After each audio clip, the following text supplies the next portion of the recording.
evening, everybody. I just want to take a quick moment to welcome you all tonight. For those of us joining us that speak Spanish or Portuguese, there is a live interpretation available on the bottom of your screen. There should be an interpretation button. If you click that, you can join and listen in either Spanish or Portuguese. Also, we will be using the question and answer function in the bottom of the screen as well. There's a chat. You will be able to ask questions there, and we will also have someone that will be interpreting those questions as well. So with that being said, I'm going to turn it over to our Human Resources Director, Bill Cole. Thank you, Sarah. And welcome everyone to our community forum this evening. Tonight, we have the pleasure of having Karen Polsonetti with us, and she will give a brief introduction of herself. And then over the course of the next hour, she will respond to some of the questions that you have. Depending on the number of questions we receive, we may not be able to get to all of them, but we will save those questions and get them to Ms. Polsonetti. So again, I'd like to welcome everyone, and I would like to turn it over to Karen Polsonetti for introductory remarks. Karen. Great, thanks. So good evening, everyone. My name is Karen Polsonetti. I am going to give you a little bit of my background.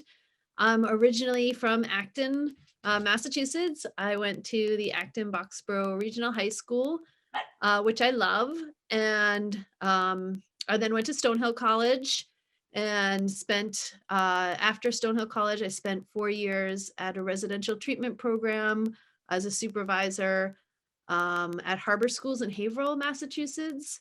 After that, that's kind of where I figured out that I really, like, my calling was to work with teenagers, and especially in education. So I went to Arizona State University and got my master's in education. I did then return to Massachusetts for a year, and I taught at a junior high school in Acton. And then I did move to New York City with a friend, and that I met in Arizona for a year. 20 years later, I'm still in New York City. I started as a teacher in New York City and became a dean of discipline. Then I became an assistant principal. And then during the Michael Bloomberg age, where big schools were being broken up into smaller schools, I ended up founding my own school called the Manhattan Business Academy, where I am. I've been the principal there for 12 years. At MBA, we are a Title I school. 83% of our students live below the poverty level. We have a 93% graduation rate in comparison to the city average, which is 68%. We are really proud of our school. We love what we do there. We have a lot of our teachers, even though New York City is more of a place that is very transient. Adults come there, especially in their 20s, low 20s. They love to, experience New York City and everything that it has to offer. And then people end up leaving between 3 and 5 years. At Manhattan Business Academy, we have a great retention rate for teachers. We have teachers, our average is between 8 and 10 years that our teachers stay at Manhattan Business Academy. And when our teachers do leave, they usually end up leaving the city and the state, because I think that at MBA, we've really created a place where teachers and students love to be. And I think that's what I like most about education, is creating that opportunity in high school. I think it's the best 4 years of people's lives. It's where you figure out what you want to do. You do a lot of your growing and maturing in those 4 years. And that high school should be that time in your life where you're figuring things out, and you have the adults and the teachers and the educators in the building that are really supporting you. And that's, I think, what makes a great school. So that's a little bit about me. I'm excited to hear some of your questions and answer them. And hopefully, get to know a little bit more about Barnstable High School through them as well. All right. Thank you, Karen. You've touched on a little of this in your opening, but the question is, how would you describe, well, the similarities between where you are now and Barnstable High School, and then what lessons have you learned at Manhattan Business Academy that you would be able to transfer or bring to Barnstable High School? Yeah, so I mean, I was at Barnstable High School today. I was really impressed by it. I think that when you walk into a school building, you kind of get that vibe right away of the learning environment. And I was really happy to see that there was such a positive vibe at Barnstable High School. And I think that's something really similar with Manhattan Business Academy, is that you get that welcoming, I guess, feeling right when you walk in the door, and people are very happy to help. And you can tell that the students are happy as they're walking through the hallways, and that there's a lot of good relationship building in everyday life in Barnstable. I loved walking into the classrooms, and the students and the teachers were very welcoming. And I think that's a thing that you would find, that you do find at MBA as well, is that teachers are very welcoming. Teachers and students have a great relationship. So those are a lot of common things that MBA and Barnstable has.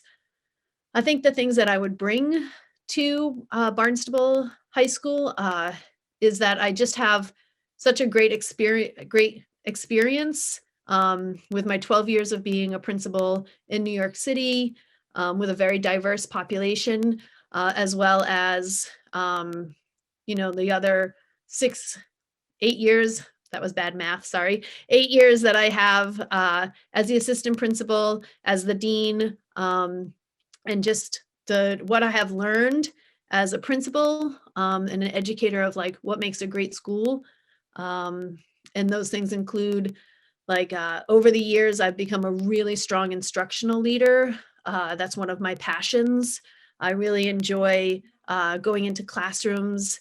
I enjoy working with teachers, groups of teachers. Individually, I enjoy working with teachers and talking about lesson planning and instruction, and how do we get more kids engaged and really excited about learning?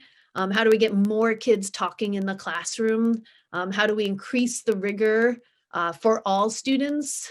And how do we measure that, right? Like, how do we know we're doing a great job?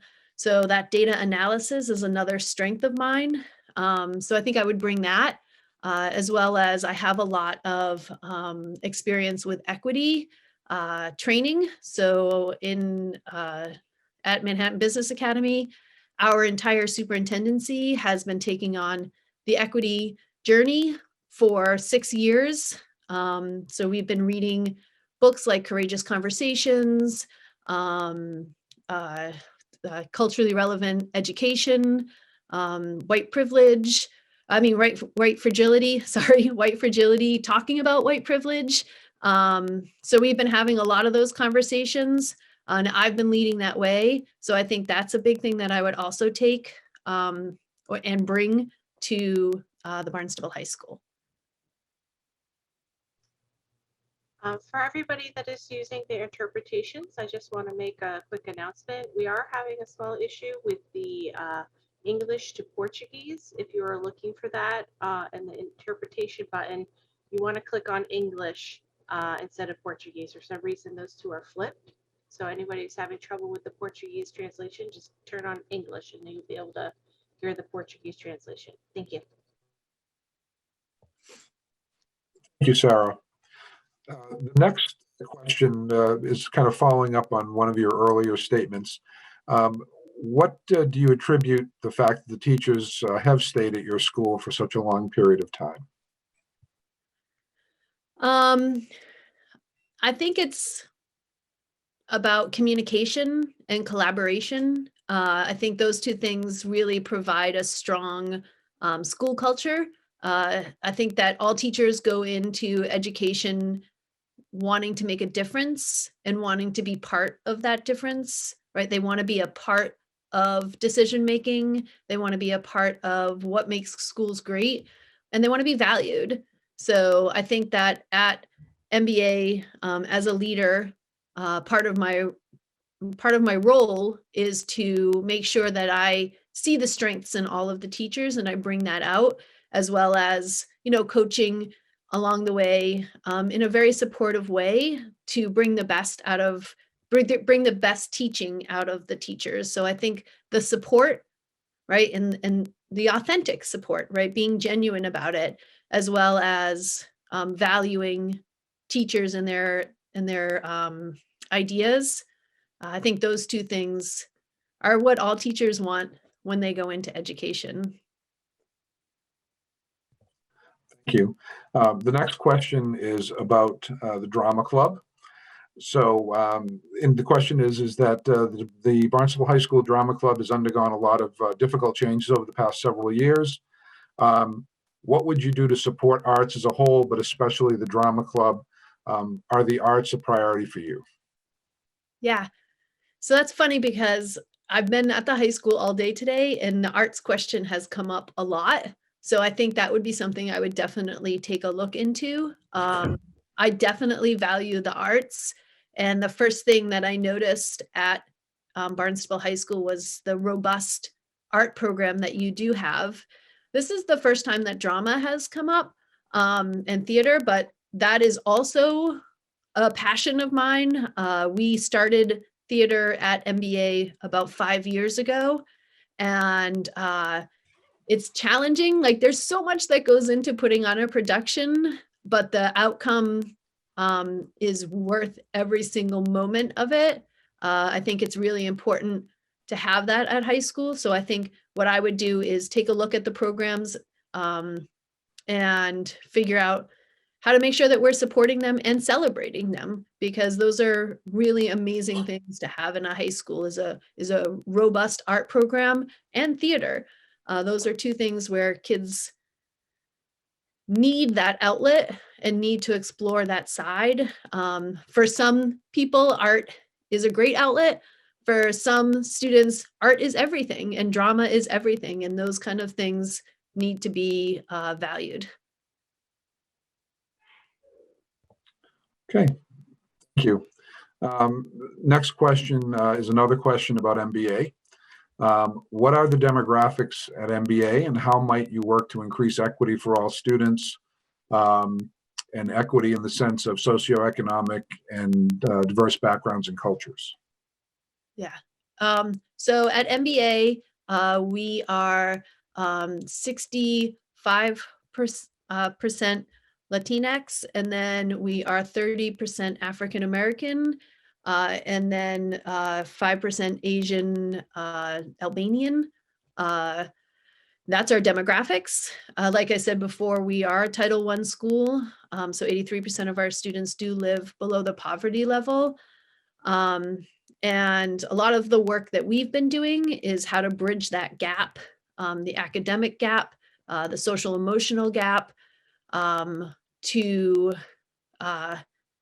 provide all students with a quality education, right? To meet kids where they're at, and to get them to the grade level or the academic level or the social emotional place that they need to be. So we do a lot of work, equity for teachers, as well as for students. But we started with teachers about, bridging that understanding of different backgrounds, bridging the understanding of what does it mean, like what are the differences between teaching, culturally different, like how do we have culturally relevant education, right? Like what does that mean? And how do we make sure that what we're teaching is in the same, is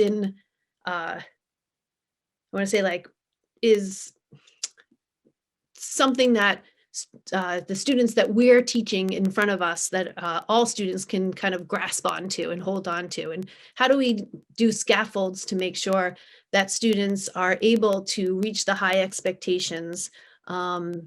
So we've been doing a lot of that bridging of the gaps. Then I've also been working with students. We do a lot of restorative justice circles around equity using text. Like I said, like the courageous conversations, we use text and we base our conversations around the text.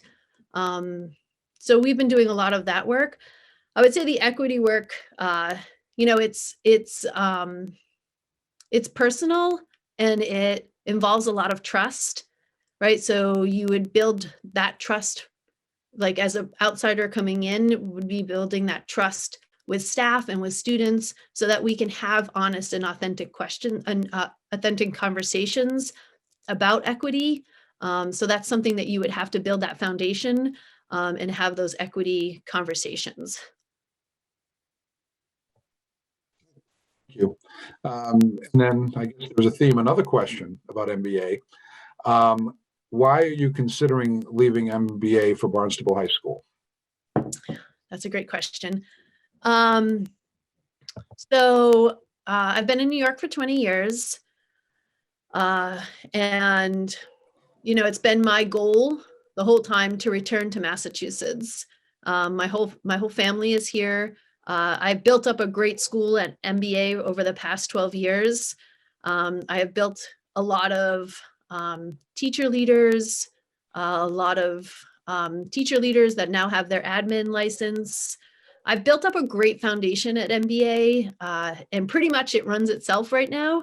And the people that are there are I'm the principal and I'm doing everything, but like they're ready to take on that challenge. And it's my baby, MBA, so leaving it is something that I take very seriously. And I have set that foundation to make sure that MBA continues and is still an amazing school after I leave. And now I'm ready to take on a new challenge, and I'm ready to take what I've learned from New York City and bring it to Massachusetts and support a school, which I always believe like every school, no matter how great you are, whether it's MBA or Barnstable or Acton, Boxborough, can always go to the next level. And I'm ready to take on that challenge to help Barnstable become to the next level. And I'm through hearing what people are saying, I'm getting little glimpses of some areas that I might be of support. Thank you. Actually, this is a question for you and me. So it says, how many students and teachers are at your school currently? And can HR answer the same question for Barnstable? So I guess I'll do mine first. There are approximately 1,800 students at Barnstable High School and approximately 180 teachers. So that's the professional educators at the high school. So I will allow Karen to answer the rest of it. We have 420 students and about 33 staff members. And then in my old school, we had 2,200 students and about 150 staff members. Okay. So now a question about unions. Are the teachers in your school unionized? And if not, do you have any experience working with a union environment? Yeah. So in New York City, it's one of the strongest teacher unions is the United Federation of Teachers, the UFT in New York City. So every school in New York City has its own chapter of the UFT, and they all meet together at specific times.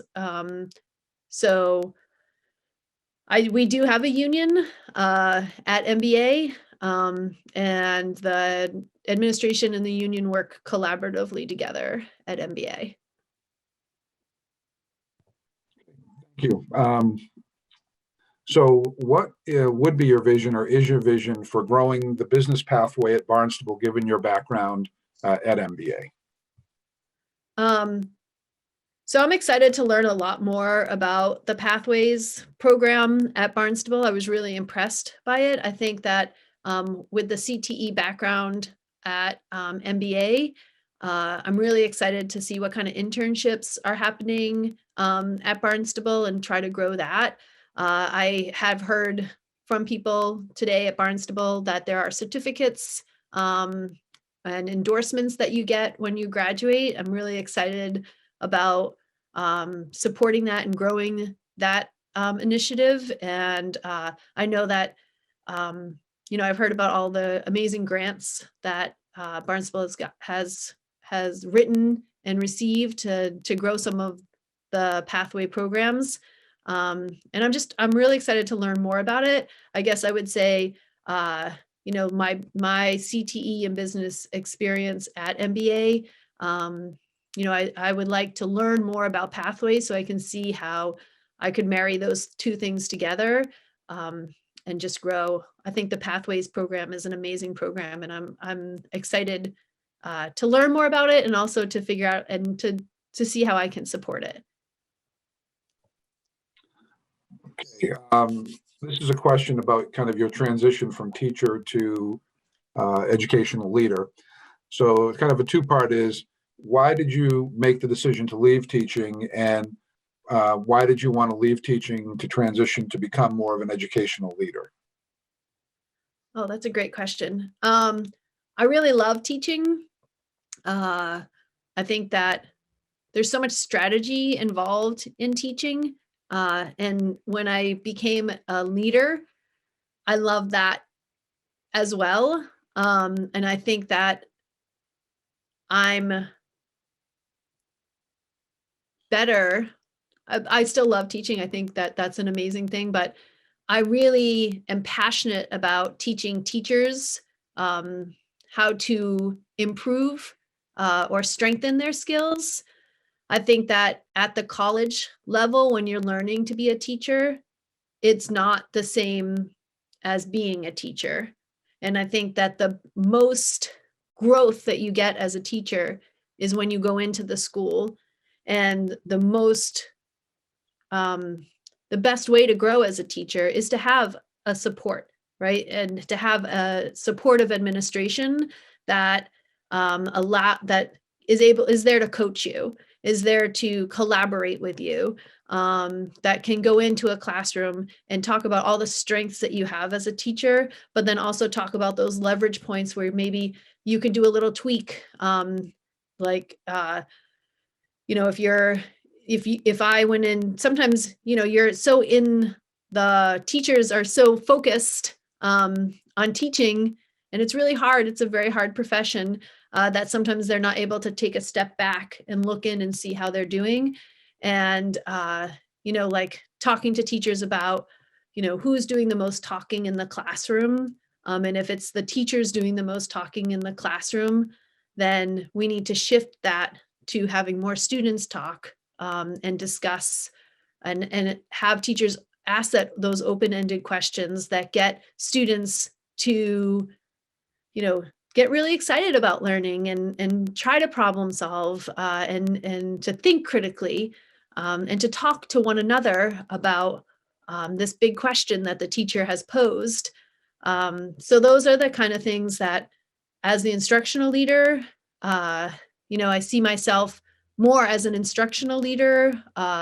And also I know this is kind of a longer answer, but, in the big school that I was at, it was a little unorganized, which was really frustrating for teachers. So another thing that I really love is creating systems that make things that support teachers.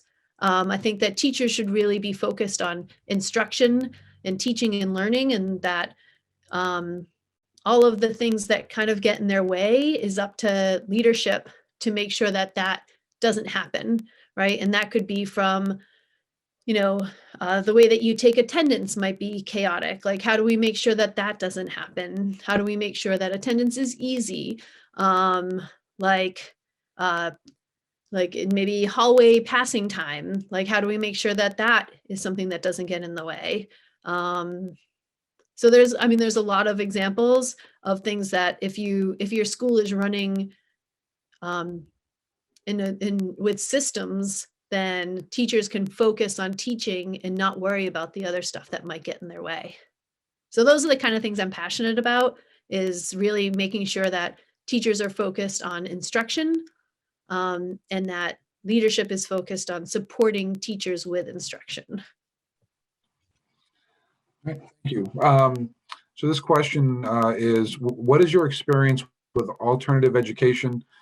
We have many students for whom traditional education is not working. So I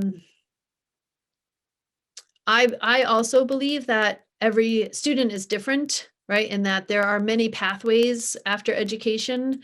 And then not every student is going to take the same path, right? Like college, like a private college might be good for some students. A state college might be great for some students, a community college. And then there's always trade schools are great for some students. I think that it's really about understanding the students, building a relationship with them, making sure that there are systems in the place of the school so that there are adults in the building that know students really well and can talk with students about what do they think their plan is, and really open their eyes to different opportunities, not closing any of their doors, right? Like a student might say that he or she wants to go to a trade school, but we don't want to shut the door on college in case they change their minds. The same thing of like maybe a student that thought they wanted to go to college now wants to go to a trade school. We want to keep all of the options open, but the main thing is like, how do we make sure that we know what students want, right? We don't want to put our own ideas into the students' heads of like, you have to do this. There is no one size fits all. I think it's important to explore all options with students, and whether that's with the guidance counselor or a teacher or administration, right? Sitting down and talking with students. I think it's important to have those kind of conversations.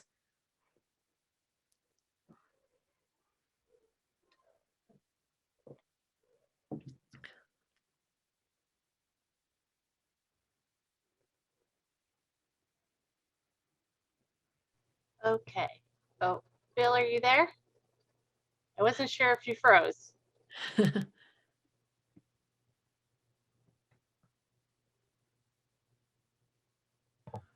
Can you hear me? Yes. Oh, good. Sorry. Internet issues. So the next question is, what would you define, or how would you define effective education?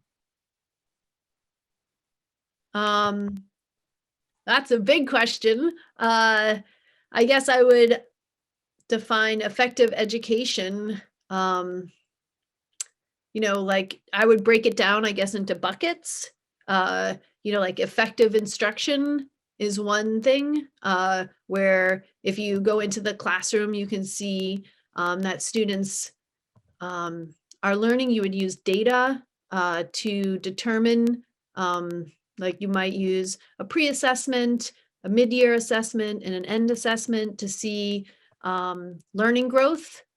You would also could look at effective teaching. So like how many, like are students engaged, and what does engagement look like? Is it how many students are talking? Is it, how many, like what kind of writing is going on in the classroom? What high level texts are being used in the classroom? And then to like measure that stuff, measure the teaching and learning going on in the classroom, you would use an assessment, like maybe a writing assessment at the beginning of the year, and then see how it goes, see the growth that happens with students by the end of the year. At MBA, we did measures of student learning, where we looked at student writing using the ELA performance task, where students used evidence, they created a claim and a counterclaim, and we looked at how they did at the beginning of the year. We took a sample of 10 students, and teachers worked collaboratively over the years to use different strategies like annotation or modeling. And then over the year, we saw the improvement, or if there was a lack of improvement, so that we could switch the strategy. And our goal was always to move, if they were by 1, 2, 3, and 4, that was the level. So we tried to move it at least 1 point by the end of the year. We always met that goal. So I would say that would be effective teaching and learning. I would say, effective leadership would be about systems, and are the systems working? Are things happening? Is the communication between the school and the parents, is that a positive? Or is the communication between the administration and the teachers, is that positive? And I think ways that you could measure that would be through surveys, giving teachers surveys, giving parents surveys, and seeing if parents are feeling like they're a part of the process, if they know that they are have enough communication between both administration and teachers. You can get that through a great survey, as well as surveying the teachers to see if they, think that the administration has a great vision, and if they feel like they're part of the process as well. So I think that would be a way to measure effective leadership as well. Thank you. There's actually a follow-up going back to the alternative education question. So the person who was asking the question was looking more for, what are your thoughts about alternative education during high school as opposed to secondary, college, trade school? So alternative education within kind of the high school experience. Yeah. I think that alternative education is not as available as it should be. So I was really happy to see it at Barnstable High School. I think that, a couple decades ago, they started getting rid of alternative education. And I think that was a disservice to students. I think that alternative education is a great way for students to be engaged in their education, right? Like the hands-on learning, learning something that you can apply right away, and you can see the purpose of it. A lot of kids thrive on that. If knowing that what you're doing right now is something that you can get a certificate for, you can get an endorsement for, and you can go use that right after high school, is a real benefit for a lot of students. And I was really happy to see it at Barnstable High School. Thank you. So again, getting back to kind of the arts and that area, what role do you believe arts play in a comprehensive education? I think, arts is a major part of education, and much like the alternative education, it's something that's kind of been pushed aside in a lot of schools because of budget, because it's not math, reading, and writing. And I think that having a robust art program is a real benefit for students, whether it's their passion or it's something that they're exploring, or it's just a way to be creative in addition to their math, English, science, and social studies classes.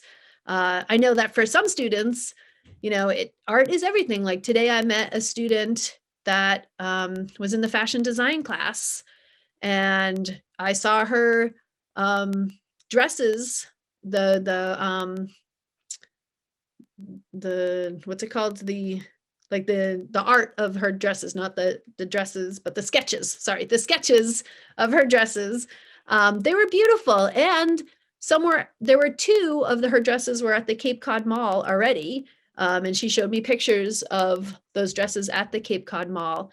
And that fashion design teacher really brought out this passion and taught her so much about fashion and how to make these dresses that she, as a senior, applied to Pratt University and FIT. And she's still waiting to hear from FIT, but we had a conversation about how amazing both of those schools are. And you really can't make a bad choice there between Pratt and FIT. And kudos to Barnstable High School for, fostering that creativity and that passion that she has, and the talent, like sheer talent that she has, that she wouldn't have gotten at another high school that doesn't have that fashion design class. Or I saw the ceramics class and, the culinary arts program. Like, there's just so much there that students have so many opportunities that they wouldn't have at another high school to say, like, oh, I really love cooking. And then they go into the culinary arts class, and all of a sudden there they go out of high school and they're a chef. I think those kind of things are something that I'm really excited about with Barnstable High School, and in any way that I can support that, and sit down and collaborate with the art teachers, sit down and collaborate with the pathway teachers. That's something that I really look forward to. Another kind of question about the alternative education. So kind of follow up on some of the comments that you had made earlier. I guess either during your visit or kind of your research, have you seen any examples, or did you notice anything alternative education at Barnstable High School that caught your interest?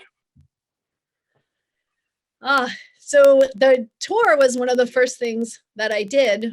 And when I walked around the first corner, I saw the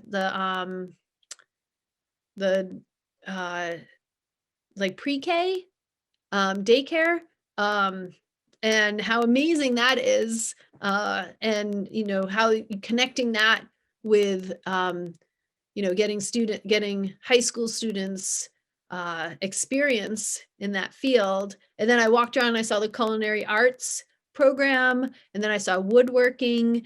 I think those are all things that and then the environmental science program. I could go on and on. I really think that it's so unique, and it's something that I'm really excited about learning more about, the Pathways program, and seeing and hearing from students too, like, what do they love about it? Because when I looked inside the classrooms and we walked inside of some of the classrooms, not just the fashion design, but also the music classroom, like it was clear that because you're providing opportunities for students to hone their passion and their talents, right? It's giving them like excitement about school, right? And that's what we're always trying to do, is how do we hook kids to school? How do we find their interests?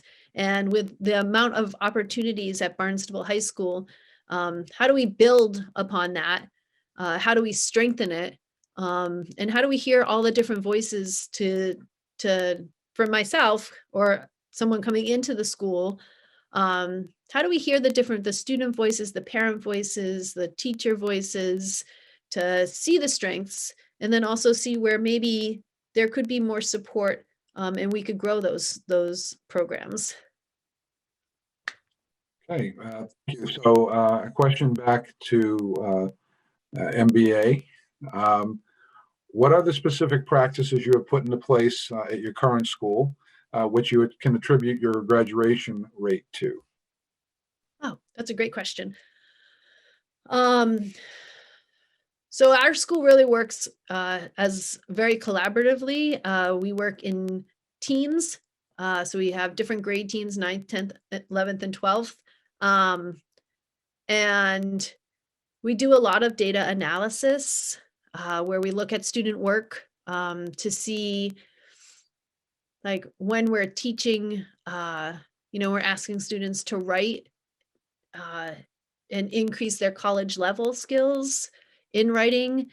We look at student work to see, are we hitting that mark, right? Where can we where can we as a group improve on that? And not just in English, but also in science and in social studies, because students write across the contents, right? If you're going to college and you're studying engineering, you're still going to write. So we have to make sure that students are writing like scientists, students are writing like historians, and that we're increasing those skills. So students feel supported in that way, right? They see that there's some continuity across contents, and it makes sense to them. And then it's also about relationship building. So really knowing the students well, and having teachers that know students well gives the students that confidence and that understanding that when adults in the building care about you and they believe in you, they know that you can do it. Because you know, at MBA, a lot of our students are the first in their family to go to college, and some are the first in their family to graduate from high school. So sometimes students come in and they don't believe that they're going to graduate from high school.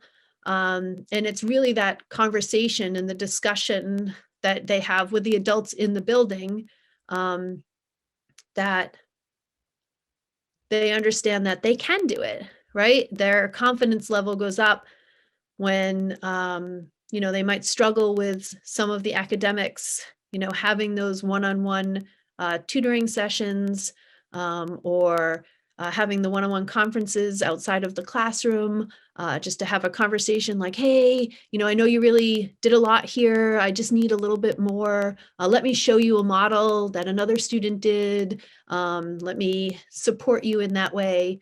So really knowing the students well is a huge part of student success. And I think that carries on to teachers too, right? Knowing teachers well, as the administration really supports teacher growth as well. Okay, thank you. So next question is kind of dealing with social emotional learning. As you know, our students have been in a hybrid model of learning or fully remote all year due to COVID. What steps would you take to address the social, emotional, and learning needs of our students given this unique year? Yeah, I think every school is going to deal with this, hopefully like next year, hopefully when we return, is that this year has been so challenging, right? In many different ways. And we're going to deal with a social emotional gap. We're going to deal with an academic gap. And really it's about having those conversations, right? And talking with teachers about how to have conversations with students, and not pretending that it's just another year, but really going in to the first couple weeks of school and building back that trust and building back those routines of engagement in the classroom, because students have been behind a Zoom for a year, right, in one form or another, which is a much different way of communicating. So really building a couple of weeks of like, how do we communicate in a classroom? How do we get engaged? How do we show that? How do we turn and talk to the person next to us? How do we have a full on classroom discussion? So those are like ways to do it in the classroom, but also then, really talking with kids, talking to teachers about what are some ways to identify when students might need more support, right? They might not tell you, hey, I need more support, but like, what are those signs that some students need more support, and how do we make that accessible to all students? So maybe at MBA, we're a restorative justice school. We run circles where every kid is able to, you have a prompt and kids go around like, how was your weekend? Like, give me a high and a low, and they go around and they talk about it. And that way we can really, kids can connect with the teachers because they see like, hey, they don't just care about whether I'm learning English or science, but they care about me as a whole person. So maybe some of those restorative justice circles, and really just that community building within the classroom, I think is going to be really important for the first few weeks. All right. How would you envision your typical day as principal at Barnstable High School? So first of all, I just want to say today I think I said it, but like I was so excited to see students today because in New York City, we're just returning from fully remote learning to a hybrid kind of learning, but just now, this week and next week, and it's very few students. So seeing students today was really a highlight of my day, and seeing teachers and having like real conversations, not just Zoom conversations with people. I'm a real people person. I get my energy from people. So a lot of the stuff I do while school is in session is interacting with students, with teachers, being out of my office, walking around, and then the nuts and bolts, making sure that things happen. I have meetings, anything that comes up and I need to address right away, I do. But when I can, I'm out of my office and just talking to students and talking to teachers and popping in and out of classrooms to see what's going on.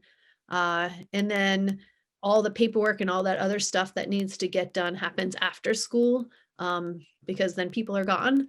But then I'm also excited at MBA, we're a campus. So even though we're a small school, I'm in a building of 2,200 kids. So there's 6 different schools in the building and 6 different principals.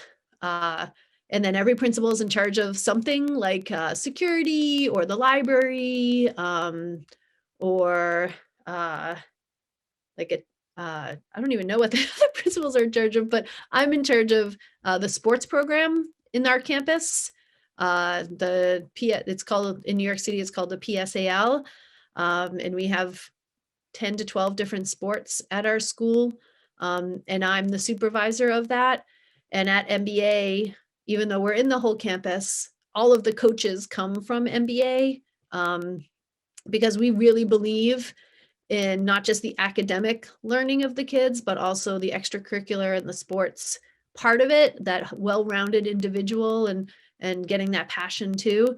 So I'm really excited at Barnstable High School, like looking at the fields and getting excited to really go to the games and cheer on, which I think is going to be the Red Hawks is the name of the mascot now. So I'm really excited about doing that as well.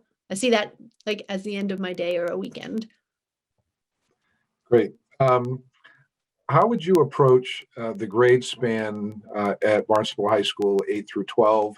What do you see as a system or systems you could put in place to serve such a wide range of developmental ages 13 to 18 plus? Yeah. So I actually commented on that, like how, I guess, unique for me that was. And I think that Kristen Harmon told me that it's not as unique anymore in maybe on the Cape, that it's some are 7 through 12, 8 through 12. I see it as a great opportunity to have consistency in the curriculum and consistency in college readiness.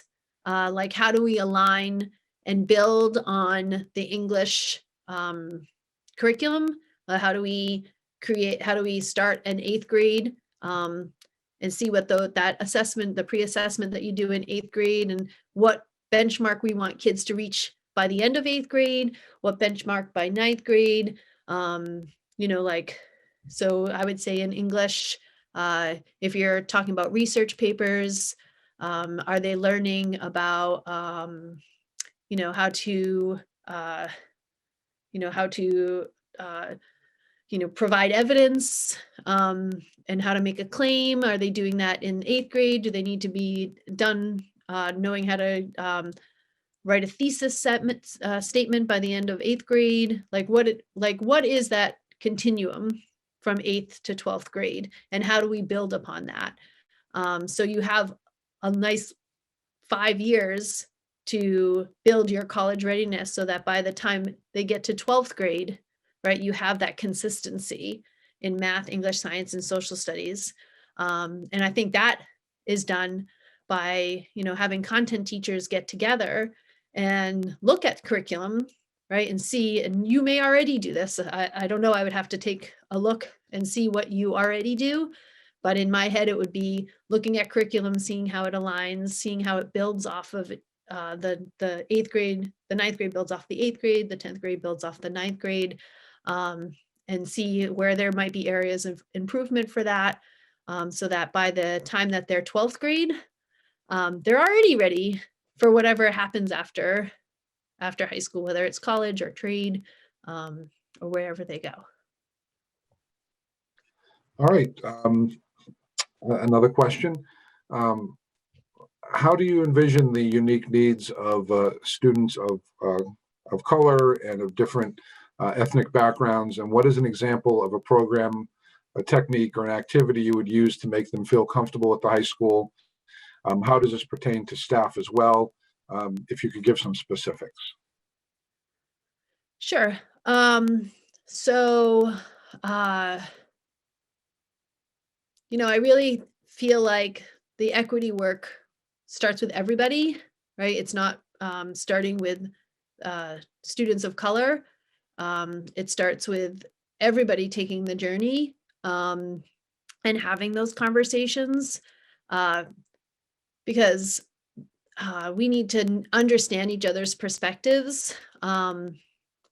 So I think that's the most important thing is, is looking at, where are we right now talking about equity at Barnstable High School? I think that's where I would start, because like I said before, but, talking about equity, it's really personal, and you need to have a lot of trust. And I think that,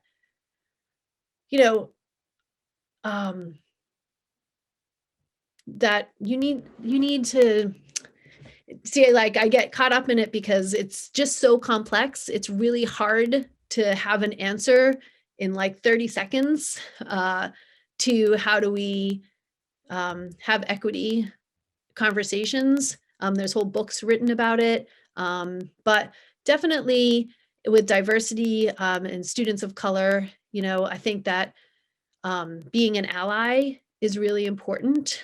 And as a white woman, I have background in equity training and having conversations with students of color, first of all, just to feel, do they feel like they belong in the school, right? Like you have to see where your students of color are, where their beliefs are at right now.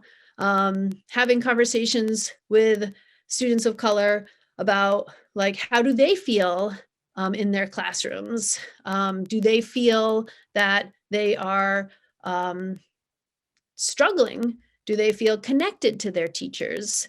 And when you have those answers, right, where do you go from there? I think, not like pretending that this isn't an issue. Like, don't pretend it's not an issue and just get it out in the open. And I think that starts with talking to students of color to see what their opinions are. And then the real work comes when you start working with teachers around equity and understanding like the first concepts, which is what is implicit bias? What implicit biases do we have? And everybody has implicit bias.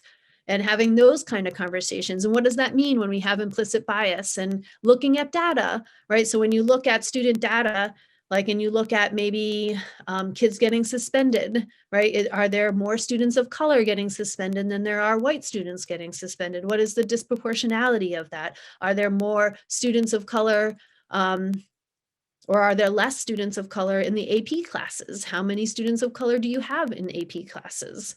So like having those conversations through data, and then finding out why, right? Like, are these implicit bias that we have? But again, that takes a lot of trust because, when you say something like implicit bias, most people want to say they don't have them. And I think that's something that you got to break down. So I guess my hesitancy at the beginning of the question is like, there's a lot to unpack there, right? And to have a 30-second or 2-minute answer to that won't really answer the question, right? There's a lot, like you got to peel back that onion and there's we've been on a 6-year equity journey at MBA, and we've grown so much. And our teachers, the first year that we started doing it, were like, oh my gosh, we needed this so badly. And I know that Barnstable is there too, and how much we've grown in those 6 years, but we still have so much more to grow. So that's a very complex question that has a very complex answer. Thank you. So we have 2 more questions. And then Karen, you'll have a chance to do kind of a brief close. Just want to be respectful of everyone's time.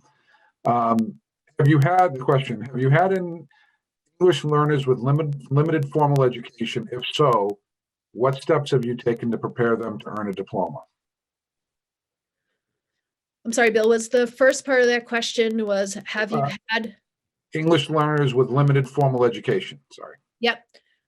So when I was an assistant principal, I was, my small learning community was made up of 50% English language learners. And so that was about 200 students. And in those 200 students, we had what they called SIFE students, which is students with interrupted formal education. And so our goal was to fill in those gaps, right? Like to provide the instruction that is going to increase their English skills, as well as math and social studies, and really bridge that gap.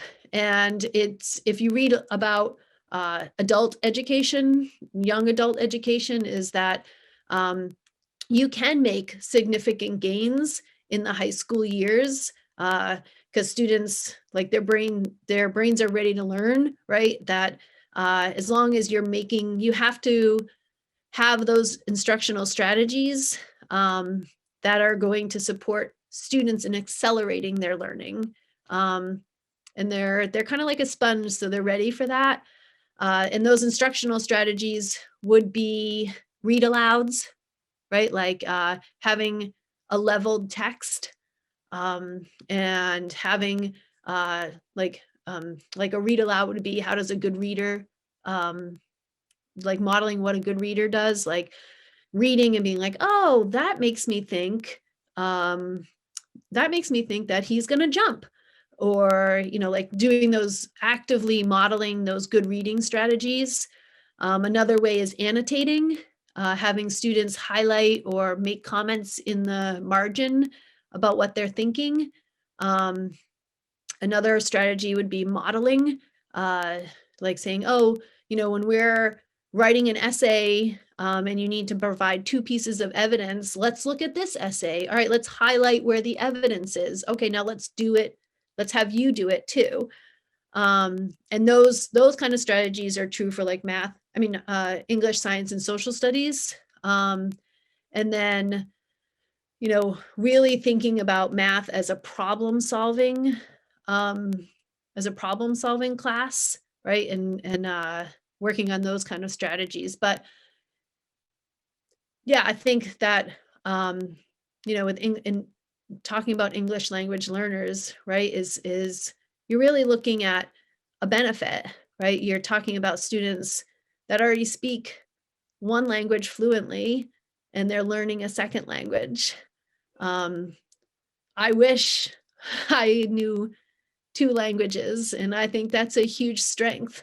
So instead of seeing it as a deficit, right, seeing it as an advantage. Thank you. And the last question, how familiar are you with school within a school models or academies within schools?